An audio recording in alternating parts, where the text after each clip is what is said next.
of darkness and the kingdom of light. There's no middle ground. You have to choose your side. Fortunately for us, we're on the right side. So we walk with boldness and fear no one. Not because we are powerful, not because we're intelligent, not because we know how to read or cook, but because the Lord is on our side. Amen? The Lord is what? On our side. Our confidence is not in our own ways. Our confidence is not because we know how to dress and cook and exercise. Our confidence is because He that has called us is surely faithful. He will neither sleep nor slumber. He is true to His words. Pastor, Apostle Mark, I don't know what to tell you. I thank God for you. I thank God for this opportunity to preach the word of God. There's no other job as important as just imagine how big God is. Then you stand in the gap to talk about Him. The Jews are even scared to call the name God. That's why they spell it G-D. They cannot call it because they feel they're not holy enough to call the name of God. We must seek God with reverence. You must be afraid of who God is. Man can't do you anything. Man can destroy your name. Man can retard and delay your progress. But man can never take your spirit away. Amen? Man cannot take your spirit. Only God can. So why are you afraid? Believers must embrace God with confidence, with knowledge. The reason why most of us struggle is because we have not come to that understanding. So my message today is understanding your divine nature. Amen? Understanding what? Your divine nature. Divinity is from God. Our God is 3 in 1. The triune God. God the Father, God the Son, and God the Holy Spirit. Now, in the beginning was only God. When He was talking to Adam and Eve. After that ministration, Christ came now on earth and did His part. While Christ was leaving, He said, I will send you another comforter, which is not in all of us that give us the divine nature. Amen? Because we are not carriers of the Holy Ghost. We cannot communicate with God directly. In the days of old, not everyone could talk to God. When they demanded or had an assignment, they would go to see the seer. That is why the people said they had to go and see Samuel. I've heard of a certain seer in town that all what he said cometh to pass. They had to go to see Samuel to inquire about the mind of God. In that generation, in that dispensation, that's what Amos said in Amos 3:7. That surely God will do nothing without first revealing to His servants the prophet. That was that dispensation prior to the Holy Ghost being revealed. Now, the Holy Ghost has been revealed unto us. That is why Joel prophesied in Joel 2:28. On the last days, I shall pour my spirit on all flesh. All of you here, you have the spirit of the living God. It doesn't matter on your holiness. I'm not giving excuse to sin. I'm just telling you that know that God is in you. Amen? God is what? In you. So, don't be afraid. Then God said Himself in Numbers 6:12. He said, if there's a prophet among you, I will speak to him through dreams and through visions. But when it came to my servant Moses, I'll talk to him face to face. Now, Joel said it's all of us. Now, remember Joel is in the Old Testament. In the New Testament, in Acts chapter 2 verse 17, the same statement was made. That the Spirit shall be poured on all of us. Now, if all of us have the Spirit, that is why the Lord said in the Great Commission, go to the world and preach the light. That's why Father Mark is preaching the light. Why? God has given him the commission. That is why the choir say worshiping God. Why? They have the commission. You have the commission. I have the commission. From your house, everywhere you go, at your job, in everywhere God is. Amen? God is everywhere. Believers must come to that understanding. They must come to that understanding about their divine nature. The enemy has worked so hard to make you believe that you are sinners. No. When you become born again, you are no longer a sinner.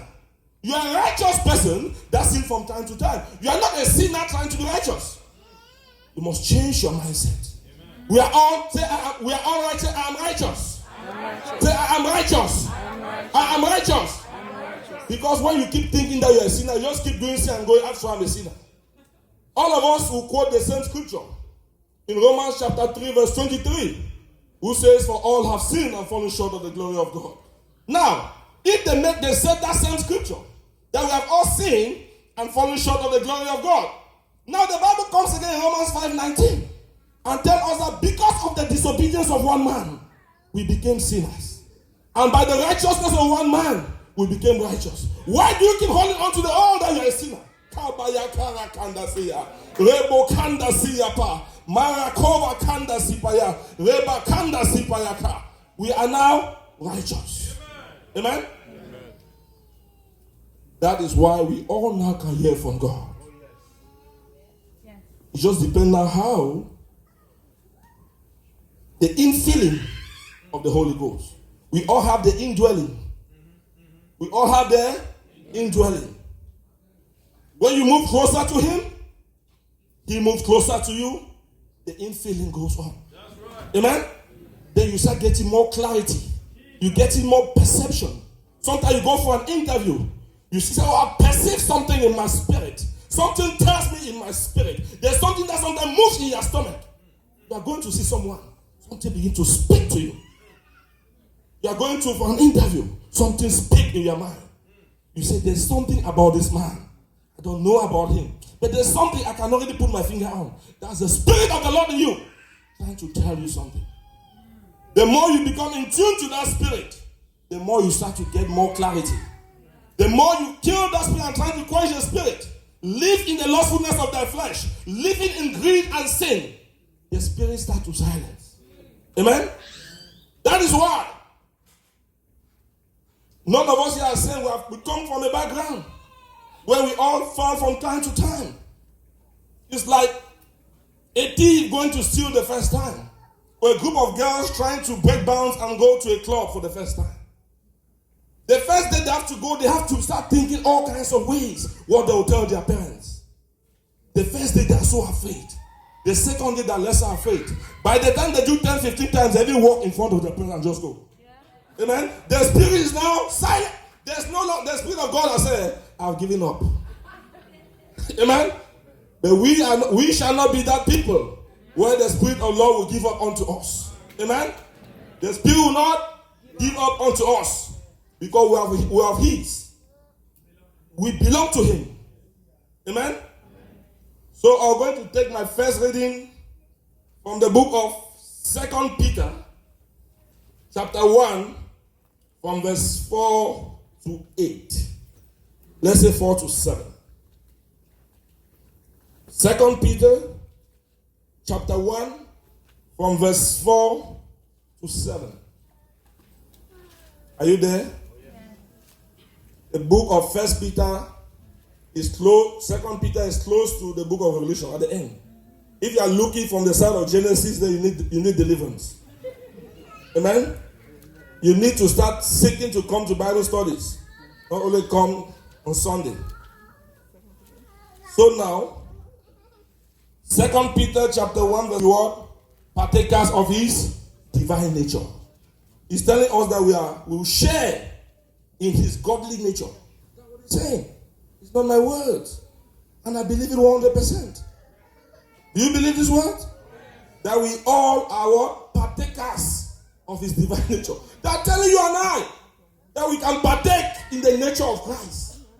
When they tell you that you resemble your father, you act like your father, you don't doubt it. God is telling you that we act like Him, we can take His nature. Yet we are doubting. Amen? But how did He come to that? If you go to 3 says, according as His divine power had been given unto us, that all things are parted unto life and godliness, through the knowledge of Him that had called us unto His glory and virtue. So it's because Christ came and subjected Himself to flesh, subjected Himself and challenged death, that He has given us the opportunity to share in that nature.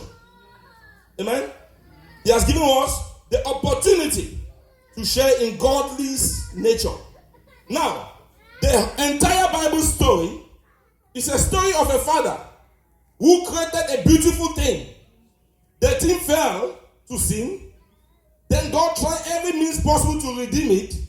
Then at the end, we shall consume of that glory. So the Bible is 4 steps. First is creation. The next is fall. So God first created the world, heavens and the earth. Created Adam and Eve. Created everything was perfect. They had even no need to pray. All they were doing was worshiping. The angels will come there from time to time. They will just worship. They have no need. They fell to sin. When they fell to sin, they lost their divine mandate of the earth. Now, God is a just God. The problem most believers have is that we are not just. We are not just when it comes to our things or things that favor us. We are only just, for example, a stepmother would not like to treat the other stepchild the same as her child. You are not being just. I know it's difficult. But if that stepchild succeeds, you want to point to the whole world that that's your son. Amen? The hypocrisy of our carnal nature. You are at work. A new employee has come to your job. You have to train the employee. You grumble and grumble. You grumble. This one is so dumb. This one is so this. You forget the days when you started. There's no justice in you. But you come to church and carry the Bible. You smile and you think you are so holy. That's why we can never be saved by our works. Only through grace. Amen? Kabaya kandasiya. Mero kaba koraka. So that's why God said that Christ now came. Before Christ came, God tried different things. God first tried to create the ark of Noah. I'll cleanse the bad breed and just get a sweet, perfect breed so that they can move forward. That too failed. God said, hey, what am I going to do now? Let me try the law. Moses, come here. I'll get the law. People will be following this law. When you commit a sin, you pay 1 cow or 1 lamb. That's what was happening. So when you do any sin, they will slaughter a lamb. And it was good during their days because everybody was either a farmer, a hunter, or a shepherd. So it was good with their life. So whenever you committed any sin, you kill a lamb. You take a lamb for sacrifice. Now, you often hear of the word a scapegoat. You might not know where that word comes from. It comes because of that. Back in those days when you commit a sin, believers would take 2 lambs or 2 goats to the altar.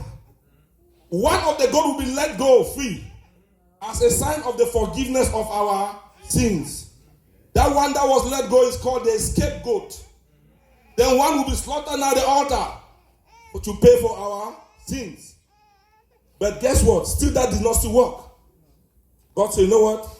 Let me send my son. Amen? That is how Christ came. Christ came now. But Christ now could not come to the earth as a spirit or an angel. Because angels don't have jurisdiction on the planet earth. Angels, you have to invite angels here to come here.